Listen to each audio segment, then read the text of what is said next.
Hello, ഇന്ന് നമുക്ക് fish മോളി ഉണ്ടാക്കുന്ന വീഡിയോ ആയാലോ. ആദ്യം തന്നെ ഫിഷ് വറുത്തെടുക്കണം. കുറച്ച് വെളിച്ചെണ്ണ ഒഴിച്ചിട്ടുണ്ട്. അതിനകത്ത് മഞ്ഞൾപ്പൊടിയും കുരുമുളകും ഉപ്പും ഇട്ട് മാരിനേറ്റ് ചെയ്ത് വെച്ച മീനാണ്. മീൻ വറുത്തെടുക്കണം. അത് നെമ്മീനാവും ഏത് മീനായാലും കുഴപ്പമില്ല. പിന്നെ ഒരു പാനിനകത്തോട്ട് കുറച്ച് വെളിച്ചെണ്ണ ഒഴിച്ചിട്ട് അതിനകത്ത് പട്ട, ഗ്രാമ്പു, ഏലയ്ക്ക മാത്രം ഇടുക. എന്നിട്ട് ഇഞ്ചിയും വെളുത്തുള്ളിയും നീളത്തിന് അരിഞ്ഞത് അതും ഒന്ന് വഴറ്റിയെടുക്കുക. പിന്നെ കുറച്ച് സവാള ഇടുക.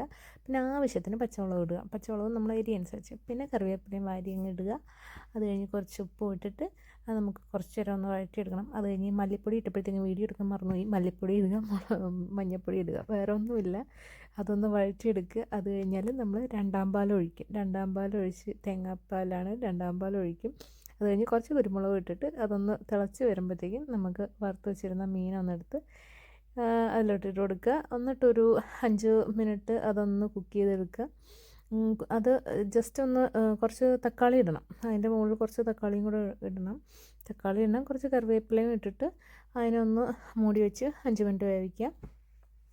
അത് കഴിഞ്ഞാൽ അത് തീയൊക്കെ ഒന്ന് ഓഫ് ചെയ്തിട്ട് പിന്നെ ഇച്ചിരി ലെമൺ ജ്യൂസ് ഒഴിക്കണം. കുറച്ച് ലെമൺ ജ്യൂസ് ഒഴിക്കണം. അത് കഴിഞ്ഞിട്ട് ഈ തേങ്ങാപ്പാൽ ഒന്നാം പാൽ ഒഴിക്കണം. പക്ഷേ കട്ടിയുള്ള തേങ്ങാപ്പാൽ ഒഴിക്കണം. പിന്നെ അപ്പത്തിൻ്റെ കൂടെയോ എന്തിൻ്റെ കൂടെ വേണമെങ്കിലും ചോറിൻ്റെ കൂടെയോ നമുക്ക് കഴിക്കാം. അടിപൊളി ടേസ്റ്റ് കേട്ടോ. ഭയങ്കര ക്രീമി ആയിട്ടുണ്ട്. അടിപൊളി രുചിയായിരുന്നു. എല്ലാവരും ഒന്ന് ട്രൈ ചെയ്ത് നോക്കണേ.